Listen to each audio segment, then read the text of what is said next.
Vous pouvez prendre dans vos Bibles Matthieu chapitre 1. On va lire le chapitre en entier.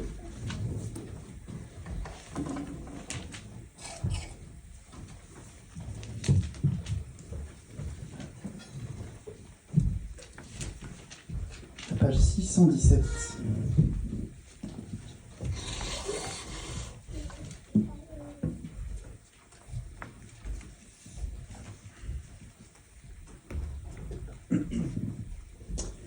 Voici la généalogie de Jésus-Christ, fils de David, fils d'Abraham. Abraham eut pour fils Isaac. Isaac eut Jacob. Jacob eut Juda et ses frères. Juda eut Péretz et Zérak de Tamar. Péretz eut Étrom. Étrom eut Aram. Aram eut pour fils Aminadab. Aminadab eut Nachom. Nachom eut Salmon. Salmon eut Boaz de Rahab. Boaz eut Obed de Ruth. Obed eut pour fils Isaïe. Isaïe eut David. Le roi David eut Salomon, de la femme d'Uri. Salomon eut pour fils Roboam. Roboam eut Abijah. Abijah eut Asa. Asa eut pour fils Josaphat. Josaphat eut Joram. Joram eut Osias. Osias eut pour fils Jotam. Jotam eut Achaz. Achaz eut Ézéchias. Ézéchias eut pour fils Manassé. Manassé eut Amon. Amon eut Josias. Josias eut pour descendant Jéconias et ses frères, à l'époque de la déportation à Babylone. Après la déportation à Babylone, Jéconias eut pour fils Shealtiel. Shealtiel eut Zorobabel. Zorobabel eut pour fils Adub. Adub eut Eliakim. Eliakim eut Azor. Azor eut pour fils Sadoc. Sadoc eut Hachim. Hachim eut Éliud. Éliud eut pour fils Éléazar. Éléazar eut Mathan. Mathan eut Jacob. Jacob eut pour fils Joseph, l'époux de Marie, de laquelle est né Jésus, qu'on appelle le Christ. Il y a donc en tout 14 générations depuis Abraham jusqu'à David. 14 depuis David jusqu'à la déportation à Babylone, et 14 générations depuis la déportation à Babylone jusqu'au Christ. Voici de quelle manière arriva la naissance de Jésus-Christ. Marie, sa mère, était fiancée à Joseph. Or, avant qu'ils n'aient habité ensemble, elle se trouvait enceinte par l'action du Saint-Esprit. Joseph, son fiancé, qui était un homme juste et qui ne voulait pas l'exposer au déshonneur, se proposa de rompre secrètement avec elle. Comme il y pensait, un ange du Seigneur lui apparut dans un rêve et dit « Joseph, descendant de David, n'aie pas peur de prendre Marie pour femme, car l'enfant qu'elle porte vient du Saint-Esprit. Elle mettra au monde un fils, et tu lui donneras le nom de Jésus, car c'est lui qui sauvera son peuple de ses péchés. » Tout cela arriva afin que s'accomplisse ce que le Seigneur avait annoncé par le prophète. La Vierge sera enceinte, elle mettra au monde un fils, on l'appellera Emmanuel, ce qui signifie Dieu avec nous. À son réveil, Joseph fit ce que l'ange du Seigneur lui avait ordonné, et il prit sa femme chez lui.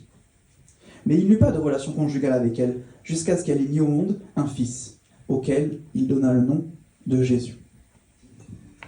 Donc bonjour à chacun, je pense qu'on se connaît, mais voilà, je suis Valentin, un des deux responsables, des deux pasteurs de cette église.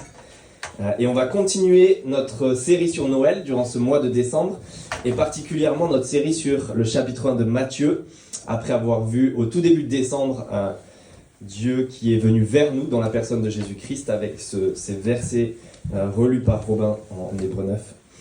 On s'arrête maintenant pendant 3 dimanches, donc dimanche dernier, aujourd'hui et dimanche prochain sur le premier chapitre de l'évangile de Matthieu.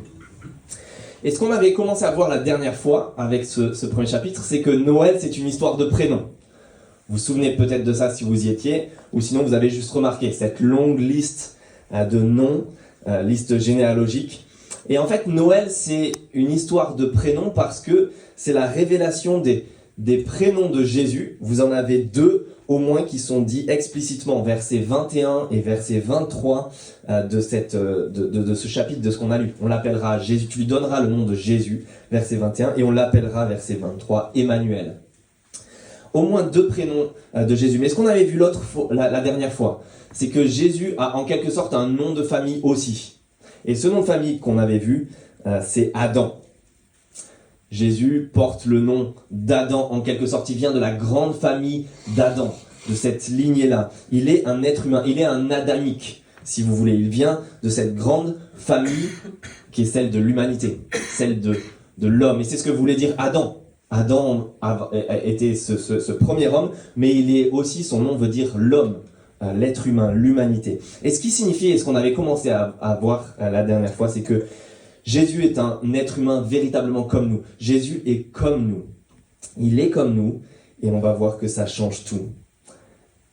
Et ce qu'on avait vu avec cette idée que Jésus, c'est Dieu qui devient comme nous, qui nous rejoint dans notre expérience. C'était que Dieu devient comme nous pour que nous, on puisse aller à lui tel que nous sommes aussi. On avait vu qu'il devient comme nous, mais dans la vraie expérience humaine. Il vient au milieu d'un monde cassé, brisé. Et en quelque sorte, le slogan de McDonald's est d'abord celui de Dieu. Venez comme vous êtes. L'histoire de la venue de Jésus-Christ, de Dieu qui devient comme nous, c'est qu'il vient dans notre vie, dans notre expérience, pour que nous, on puisse aller à lui tel que nous sommes. Et on avait vu ça la dernière fois, je vous invite à aller réécouter ça avec quelques petits indices que laisse Matthieu. Dieu devient comme nous pour que nous, on puisse aller à lui tel qu'on est véritablement. Mais voilà, on avait fini avec cette idée, et vous vous souvenez peut-être de ça. Le problème avec McDonald's, vous savez ce que c'est qu'on a beau y aller tel qu'on est, comme on est, c'est qu'on ressort aussi comme on est, et je vous avais dit l'autre fois, pire même peut-être, si vous prévoyez de faire un régime ou de faire attention à votre alimentation, peut-être que vous allez ressortir culpabilisé ou voilà, un peu mal. Et c'est là qu'on en vient au deuxième nom qu'on est en train de voir, ou au premier prénom, si vous voulez, de ce Christ, de ce Jésus. Et on va s'arrêter sur ce prénom Jésus, qui veut signifier que Dieu est non seulement venu comme nous dans la personne de Jésus-Christ, mais que Dieu est devenu comme nous pour être pour nous. Ça, c'est ce que signifie Jésus, et on va le voir. Jésus, c'est Dieu qui devient comme nous pour être pour nous, de notre côté, et pas contre nous. Celui qui nous dit « venez comme vous êtes », nous le dit véritablement parce qu'il est pour nous, mais il nous dit aussi « vous n'allez jamais rester les mêmes ».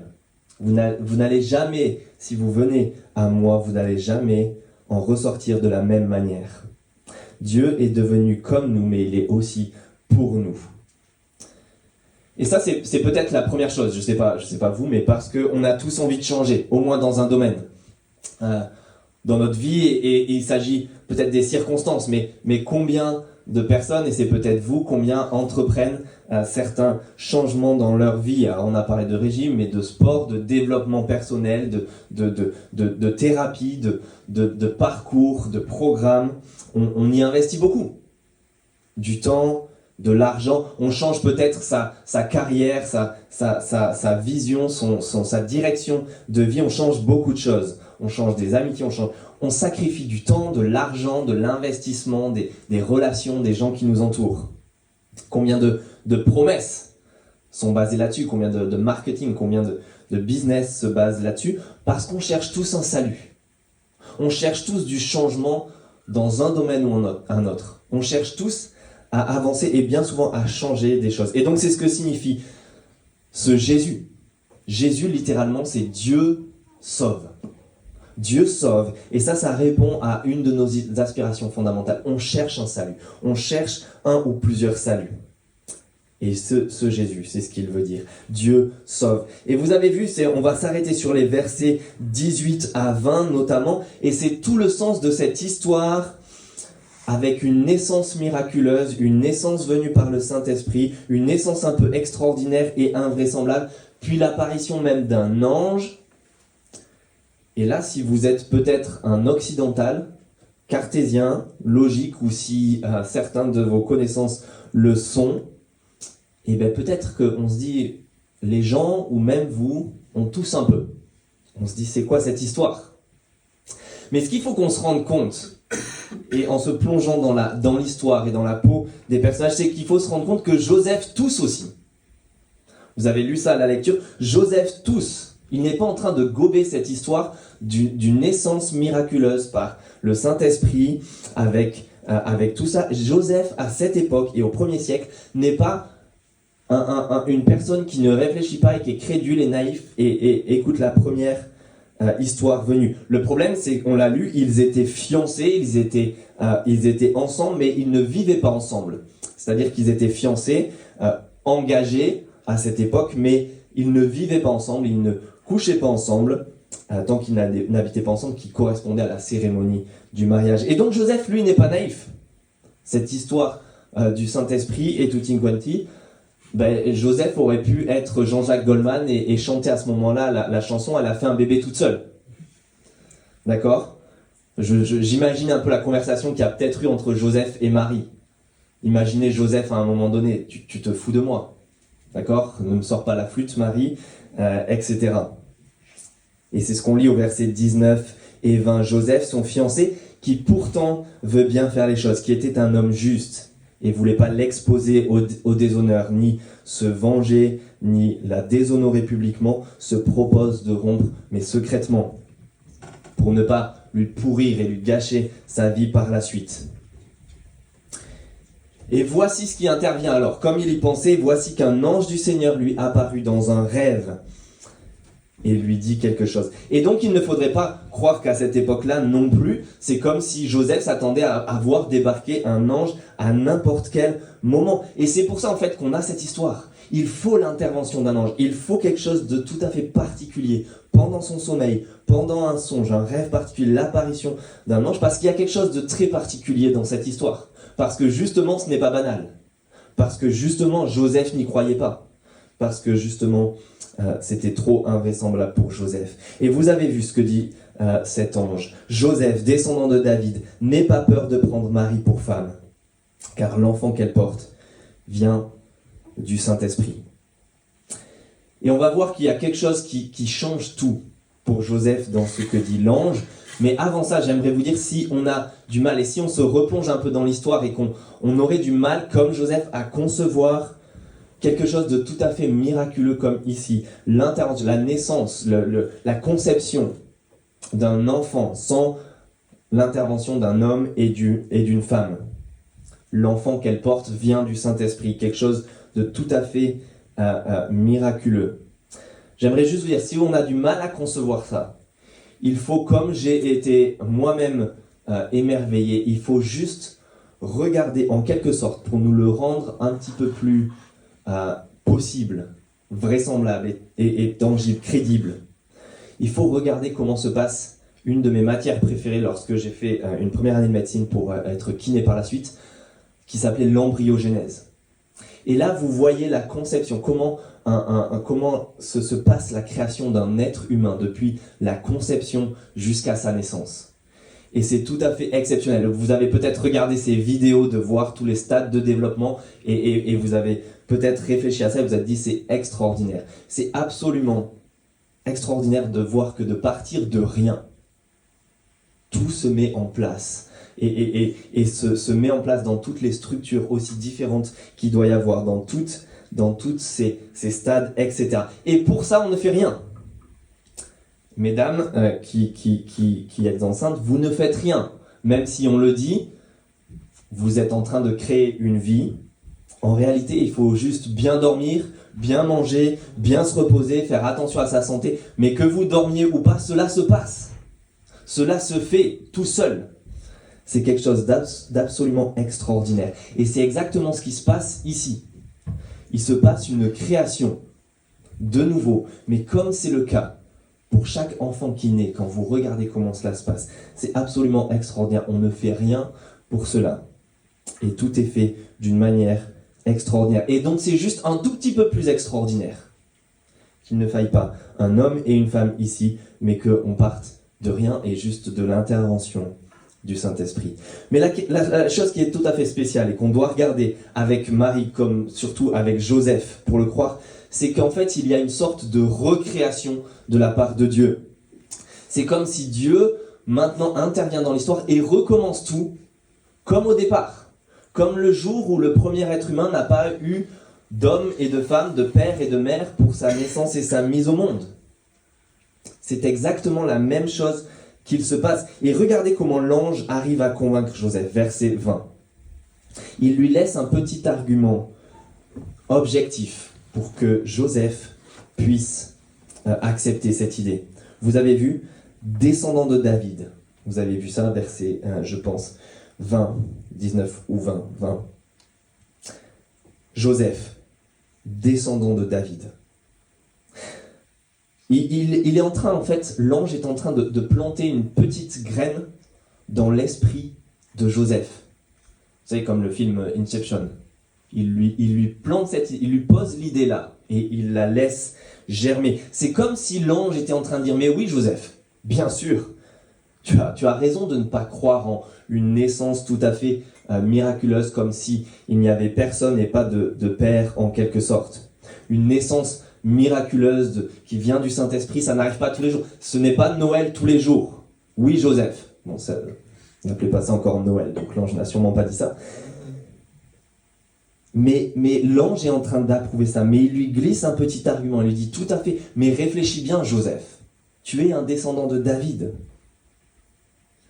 Et c'est comme si cette idée va germer dans l'esprit de Joseph, et il va pouvoir se réveiller et se dire, ah, mais oui, ça allume la lumière dans l'esprit de Joseph et tous les éléments du puzzle se mettent ensemble. Et ça c'est ce qu'on va voir maintenant, et ce que je vous propose de faire avec moi, c'est de voir que au cours de l'histoire biblique, de la Bible, de l'histoire de Dieu avec l'humanité, de l'histoire de Dieu avec nous, il y a eu tout un tas de promesses qui s'emboîtaient les unes dans les autres et qui donnent un ensemble cohérent et que l'ange est en train de rappeler à l'esprit de Joseph ici. Cet ensemble de promesses sont comme des poupées russes. Vous voyez ces poupées-là, vous en avez une petite, puis une qui est plus grande, qui se met dedans, et puis une au-dessus, etc. Et je vous propose qu'on en voit quelques-unes ensemble et de voir l'emboîtement des unes et des autres ensemble. C'est ce qui lui rappelle. Donc si vous avez une Bible, je vous propose qu'on fasse l'exercice ensemble et on va voir cela. Et puis, si vous êtes toujours dans cette église, on aura la joie à partir de janvier, des dimanches, de faire une série sur le livre de la Genèse. Et donc on va en reparcourir plusieurs et plus en détail. Mais on va en regarder quelques-unes ensemble. Donc je vous propose de prendre le livre de la Genèse, le premier livre de la Bible, et de regarder les premières de ces promesses. Donc on va regarder la plus petite des poupées russes, si vous voulez, celle qui est toute à l'intérieur, celle qui donne toutes les autres, en quelque sorte. Donc vous pouvez prendre la deuxième page de votre Bible, Genèse chapitre 3, et puis vous pouvez aller au verset 14 et 15. Il y a l'histoire de Adam et Ève, et vous savez l'histoire de ce serpent qui vient engendrer la tentation chez Adam et Ève.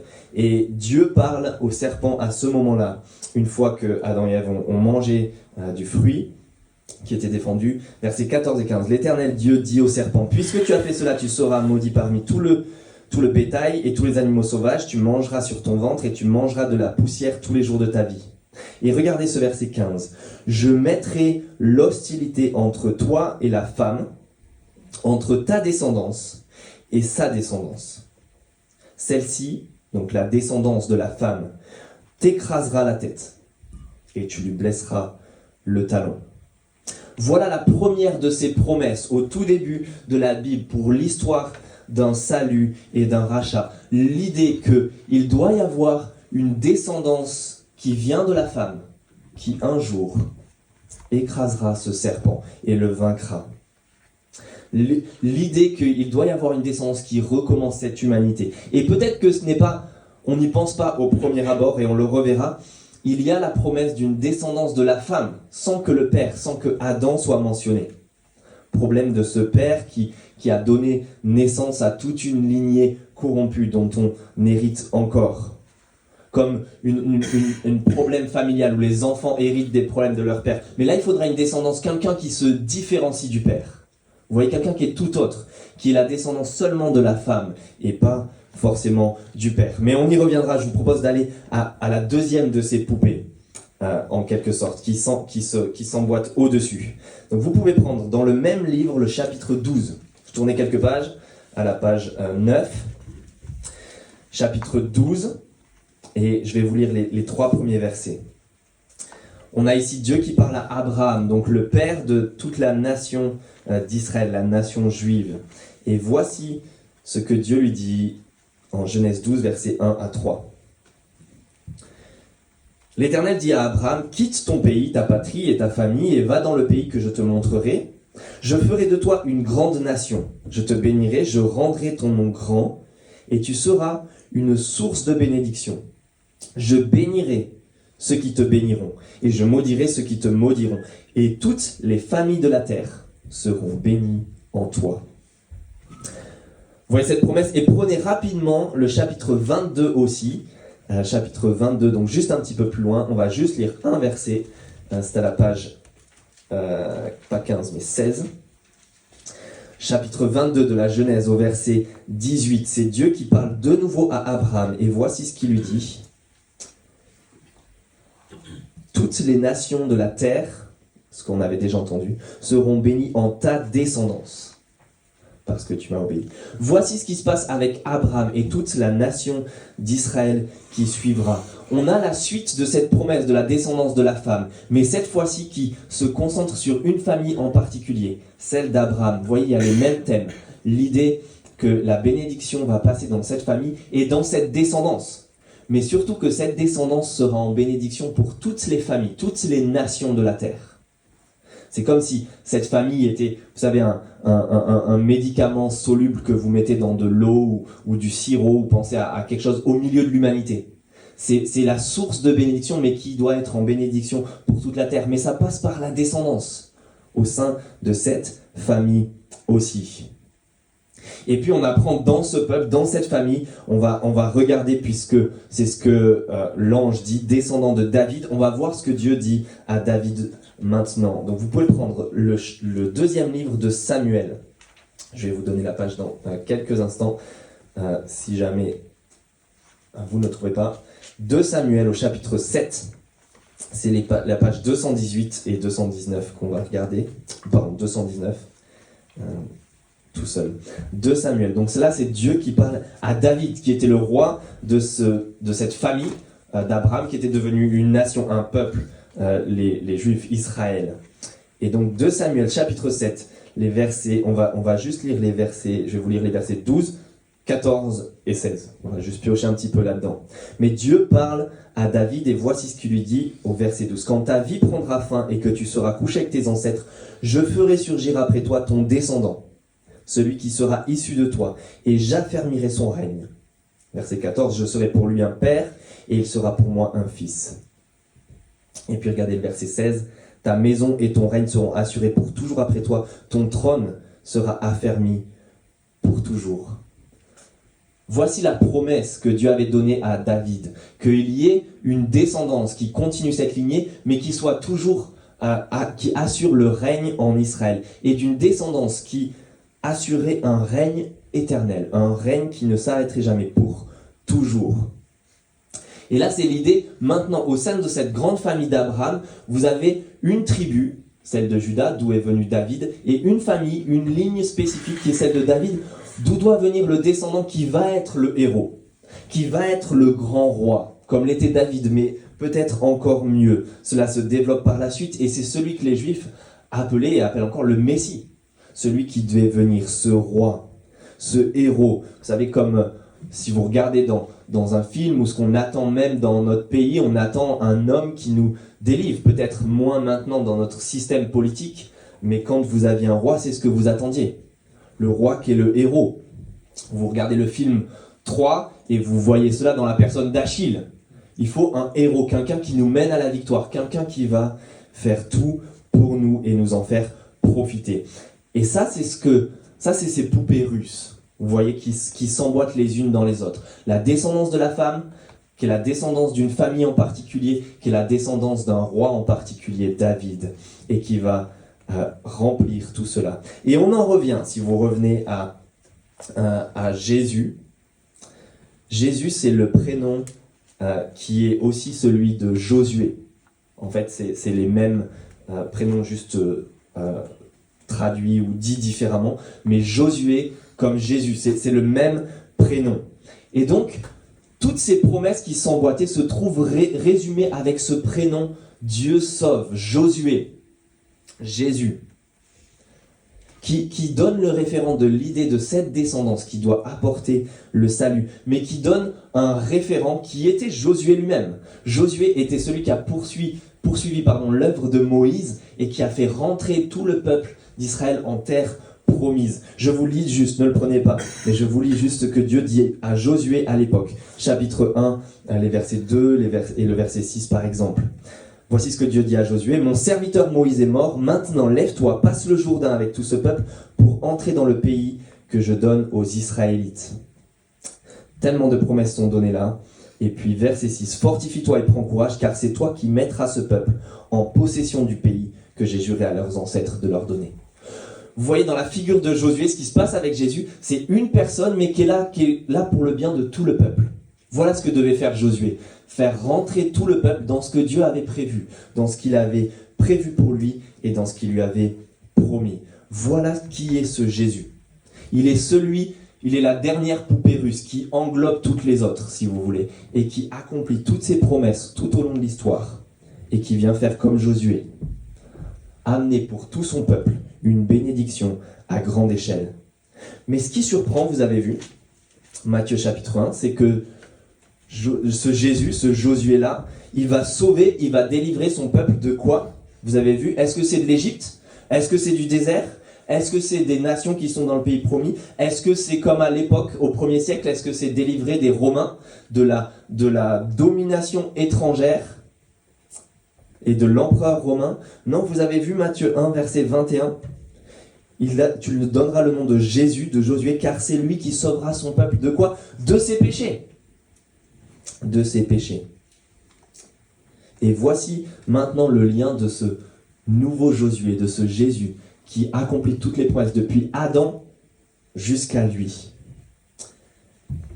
Il y a quelque temps, lorsqu'on a fait notre apéro de Thanksgiving, on avait une discussion avec une et même deux personnes et plus sur cette idée du péché originel. Et c'est quelque chose, je pense, qui nous trouble tous. Qui nous trouble tous et qui trouble peut-être les personnes autour de vous. Pourquoi à cause du péché d'une personne, de Adam? Pourquoi à cause de ce péché originel? Pourquoi on en hérite tous et on en subit tous les conséquences? C'est injuste, en quelque sorte. On est contraint et forcé de vivre les conséquences de Adam et Ève. Quand ils ont mangé le fruit, c'est complètement injuste, c'est parce que nous on a fait, soi-disant, et on se dit, mais quelle est cette histoire? Et pourtant on le reconnaît très bien. L'histoire de ce péché originel et de ce péché hérité, c'est que on reconnaît très bien qu'on est nous-mêmes fautifs dans notre vie. Je pense que personne ne peut se targuer d'être parfait dans la vie. On reconnaît qu'on a un problème. On reconnaît que nous aussi, on est pécheurs. Mais on l'hérite de quelqu'un d'autre. On l'hérite de Adam. Et donc, en quelque sorte, on est à la fois coupable et à la fois victime. On est complètement coupable, mais on est complètement victime. C'est comme quand vous avez quelqu'un qui est condamné et qui va avoir des circonstances atténuantes. Parce que lui-même a subi les mêmes choses dans son enfance. Il a commis peut-être des agressions sexuelles ou un meurtre ou des violences, mais lui-même a été battu. Lui-même a subi certaines choses dans son enfance. Et donc ça n'en fait pas quelqu'un de moins coupable, mais par contre qui a été victime lui aussi. Et qui a donc des circonstances atténuantes. Et on reconnaît tout ça dans notre vie. On reconnaît qu'on est coupable. On n'est pas parfait parce qu'on est humain, on le dit bien souvent. Mais on est à la fois victime d'hériter ça de la part d'Adam. Et donc voilà pourquoi c'est cette promesse qui vient avec Jésus. Il fallait quelqu'un qui soit une sorte de nouvel Adam, qui nous donne une nouvelle origine, qui puisse casser ce cercle vicieux, ce cercle d'où on n'allait pas se sortir, d'hériter du péché et qu'on ne s'en sortirait jamais. Un autre, quelqu'un qui soit complètement différent et qui nous donne l'espoir maintenant de descendre de lui et de ne plus hériter de son péché, mais de sa justice. Voilà pourquoi il nous faut le salut maintenant du péché, depuis celui qu'on a hérité d'Adam. Il va venir sauver, sauver du plus grand problème qui est celui d'Adam depuis le début. Voilà notre salut.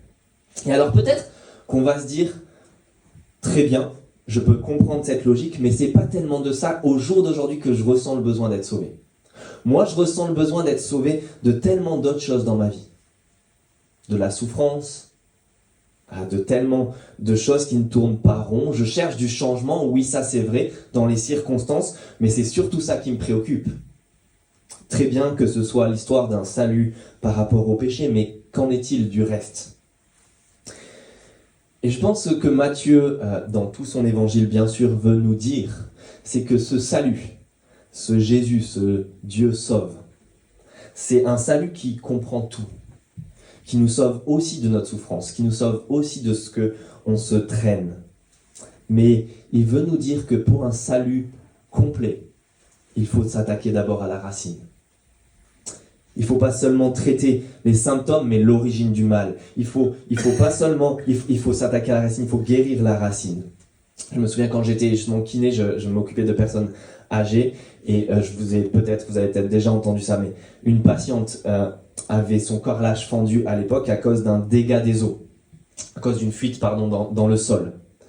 Peut-être que vous avez connu ça, un dégât des eaux chez vous, il y a une fuite chez le voisin ou chez vous, et ça crée toutes sortes de dégâts dans le plafond, etc. Pour elle, ça avait carrément fait fendre son carrelage. Tout le carrelage était fendu dans son sol. Mais notre monde est ainsi, je pense. Et nos vies sont ainsi. Bien souvent brisées. On cherche une réponse à ce carrelage fendu, à nos souffrances, à cette vie et à ce monde brisé que l'on connaît. Tous. Mais si cette patiente, imaginez, si cette patiente avait changé son carrelage, sans changer le problème de fond, sans réparer la fuite, le carrelage aurait de nouveau fendu. Et c'en est ainsi depuis bien longtemps dans notre histoire, dans l'histoire de l'humanité. Tout pourra être changé, tout va être de nouveau brisé, tout va être de nouveau cassé si on ne s'attaque pas à la racine et si on ne guérit pas le problème de base, qui est le problème pour notre monde, celui du péché. C'est ça que vient faire Jésus, et c'est ça qu'il nous révèle. Il vient guérir le problème qui est existant depuis Adam, et dont toute notre humanité, et nous tous, héritent, et dont nous tous, nous ne pouvons pas dire que nous n'avons pas contribué au moins quelque peu à ce problème, que nous tous, nous n'avons pas contribué d'une manière ou d'une autre à la fuite de notre monde, et au brisement du carrelage, d'une manière ou d'une autre, au moins à notre petite échelle, si on est honnête. Et donc il nous faut ce salut, il nous faut ce changement qui va venir guérir la racine et qui va nous apporter aussi le changement complet qu'on attend tous. Et ça, je vous invite dimanche prochain, on en reparlera, je l'espère et je pense.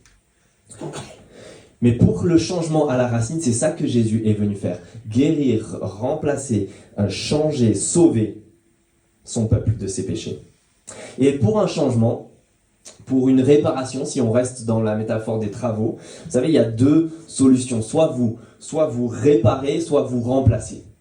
Ou pour le dire autrement, soit vous réparez, vous bricolez un truc qui n'est ni fait ni à faire. Vous rafistolez, vous faites quelque chose qui ne va pas tenir bien longtemps. Soit vous refaites quelque chose nickel. Vous remplacez avec une pièce neuve ou vous refaites nickel à tel point qu'on n'a pas besoin d'y revenir. Vous êtes tranquille. Ça, c'est un peu les deux options dans les travaux ou quand vous avez un problème à la maison. Si vous allez réparer une poignée avec de la pâte à fixe, voilà, vous allez avoir un problème. Mais si vous refaites ça nickel et vous n'avez pas besoin d'y refaire, c'est tout neuf, tout parfait. Et ce n'est pas un pansement qui cache juste la misère. Et c'est ce que Jésus vient faire. Dans ce salut, c'est ce qu'il vient faire. Il vient véritablement remplacer. Il vient tout changer. Il vient remplacer du nouveau. Il ne vient pas rafistoler. Et ça, c'était le message qu'on avait déjà la semaine dernière, mais qu'on a encore avec cette descendance de la femme. Jésus vient et devient un être humain comme Dieu devient un être humain comme nous. Jésus est comme nous, véritablement humain. Ça veut dire que Dieu vient apporter un changement où il ne rase pas tout et recommence tout différemment. Ce Dieu devient un véritable être humain comme nous. Il vient remplacer, rénover, si vous voulez, quelque chose d'absolument propre, d'absolument neuf, mais de ce qui existait déjà, à savoir notre humanité. Dieu ne l'abolit pas et ne recommence pas autre chose. Il recommence absolument ce qui était à la base en gardant l'authenticité. Un peu comme si vous avez regardé la cathédrale Notre-Dame. C'est pas comme si on rase tout, et on fait quelque chose de totalement différent. On garde ce qu'il y avait à la place, même si on le refait véritablement neuf, véritablement propre, au point qu'on n'ait pas besoin d'y revenir. Il n'y a pas un problème de remplacement de notre humanité. Dieu vient dans notre humanité, dans la personne de Jésus. Il ne vient pas l'annihiler, il respecte et il vient renouveler cette humanité et notre humanité. Il la respecte, mais la rachète. Et ça, c'est la deuxième chose. C'est que ce Jésus, s'il devient comme nous, comme un être humain, il ne pêche pas comme nous.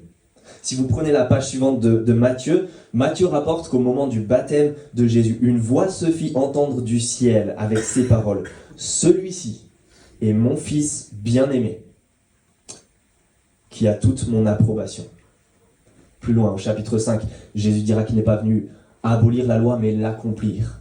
Il vient accomplir absolument toutes les exigences divines. Voici le seul être humain, et enfin un être humain qui satisfait à Dieu le Père, qui satisfait à la perfection divine. Ça, c'est ce qu'est Jésus dans l'humanité. S'il est le nouvel être humain, il est la nouvelle pièce toute neuve, qui pour une fois est parfaite, qui pour une fois vient réparer et faire marcher la machine comme elle le devait. Et puis quelques pages plus loin encore, en terminant son évangile, Matthieu nous rapporte ces faits surprenants. C'est qu'à un moment donné, la lumière de Noël a laissé place aux ténèbres d'une croix sur laquelle est Jésus. Il y eut des ténèbres sur tout le pays, si vous lisez le chapitre 27 de Matthieu. Les paroles qu'on lit dans ce premier chapitre qu'on a lu, Immanuel, Dieu avec nous, laissent place à un cri de Jésus qui dit « Élie, Élie, lama sabachthani, mon Dieu, pourquoi m'as-tu abandonné ?» Les paroles d'un Dieu avec nous laissent place aux paroles d'un Dieu qui a abandonné. Et puis le cri d'un nouvel être humain, de ce petit bébé dans une crèche, d'un petit enfant qui inspire et gonfle ses poumons pour la première fois, laisse place au cri d'un homme sur une croix, qui souffle, qui expire pour la dernière. Jésus poussa de nouveau un grand cri et rendit l'esprit, rendit le souffle. Expira. Matthieu 27. Ça, c'est l'histoire. À ce moment-là, à la fin de l'histoire, Jésus vient dans notre monde. Il est la nouvelle pièce, enfin parfaite, dans cette humanité, qui permet au rouage de fonctionner. Et pourtant, on lit à la fin de l'histoire qu'il devient l'ancienne pièce défectueuse qui est absolument détruite. Autrement dit, ce Jésus qui vient pour nous, c'est un Jésus qui nous remplace non seulement dans la vie, en menant la vie que personne d'entre nous peut mener, qui satisfait à Dieu, mais qui nous remplace aussi dans la mort, dans un jugement qu'on devrait tous subir, face à un Dieu absolument saint et absolument parfait. C'est quelqu'un qui se met à notre place, qui prend le jugement sur lui, et en subit toutes les conséquences, et en même temps offre la vie parfaite et satisfaisante pour Dieu. Vous voyez pourquoi Jésus est ce remplaçant qui est pour nous. C'est le remplacement dans un match qui bascule le cours du match. Le remplaçant dans une vie qui change tout. Et là, c'est le remplaçant dans l'histoire qui bascule le cours de l'humanité. Qui vient changer l'histoire humaine par sa vie et par sa mort. Et ça, c'est l'histoire de Noël, de ce cadeau d'un Dieu qui offre sa vie, littéralement, dans la personne de Jésus-Christ. Et si vous pensez à certains exemples, il y a d'autres personnes qui sont ces héros et qui ont offert leur vie. Je pensais à, par exemple, Arnaud Beltrame, originaire de Carcassonne, si vous vous souvenez de cette histoire. Cet homme qui a offert sa vie comme substitut, qui a donné sa vie à la place d'un otage et qui a donné sa vie pour laisser la vie à quelqu'un d'autre. Et lui, comme tant d'autres, ont eu ce geste héroïque. Vous l'avez peut-être connu, vous l'avez peut-être vu. Des gens qui donnent leur vie à la place d'autres, à la place d'un otage, qui prennent une balle à la place d'une autre personne pour en laisser vivre. Ça, c'est une histoire héroïque. Et cet Arnaud Beltrame a pu faire ça, mais il peut remplacer dans la mort, et il a épargné pour un temps l'otage qui à la place pour qui il a pris la place. Mais lui, comme les autres, ne peut pas du tout offrir une vie parfaite et satisfaisante pour Dieu. Il y a seulement dans l'histoire de l'humanité ce Jésus, ce Dieu-là, ce Dieu pour nous, qui a pu offrir la vie satisfaisante pour Dieu. Il n'y a que lui qui a pu prendre non seulement la mort physique, mais aussi en même temps la mort spirituelle. Un jugement juste et parfait d'un Dieu saint. Il porte le péché, subit la colère de Dieu. C'est ce qui se passe à la croix. Il subit ça. Il subit l'enfer. Il donne sa vie et il nous l'offre. Celle qu'il a menée parfaitement. Il nous offre cette justice. Il prend l'injustice pour en subir tout le poids et nous donne la justice. Voilà pourquoi à Noël, l'idée et le cadeau n'est pas de faire mieux, de faire plus, de rafistoler nous-mêmes nos vies pour pouvoir accéder à Dieu. Ce n'est pas de cacher la misère et de pouvoir faire un petit peu mieux pour grimper jusqu'à Dieu. Mais voilà pourquoi c'est l'idée d'un Dieu qui descend jusqu'à nous et qui offre tout ce qu'il faut pour les choses que nous n'arriverons pas à lui offrir. Voici pourquoi c'est le ciel qui descend sur la terre. Un Dieu qui devient comme nous, oui, mais qui devient pour nous remplacer et faire ce que nous n'aurons jamais et ce que nous ne pourrons jamais faire. Vivre la vie satisfaisante et parfaite qu'on ne peut pas vivre et donner le prix de la vie, la mort, subir la mort, le jugement que l'on devrait subir, mais que l'on ne pourrait pas, pour lequel on ne pourrait pas payer. Voici la bonne nouvelle de Noël d'un Dieu pour nous, et on va voir dimanche prochain déjà que cela change tout et amène l'idée d'un Dieu avec nous. D'un Dieu avec nous dès maintenant, dès le moment de Noël, dès l'époque de Matthieu 1, mais aussi dès maintenant dans notre histoire à nous, et cela jusque dans l'éternité, un Dieu qui devient avec nous, Emmanuel. Mais pour l'instant, ce Dieu qui est devenu comme nous est le Dieu qui est aussi pour nous. C'est notre remplaçant. Je vous invite à prier.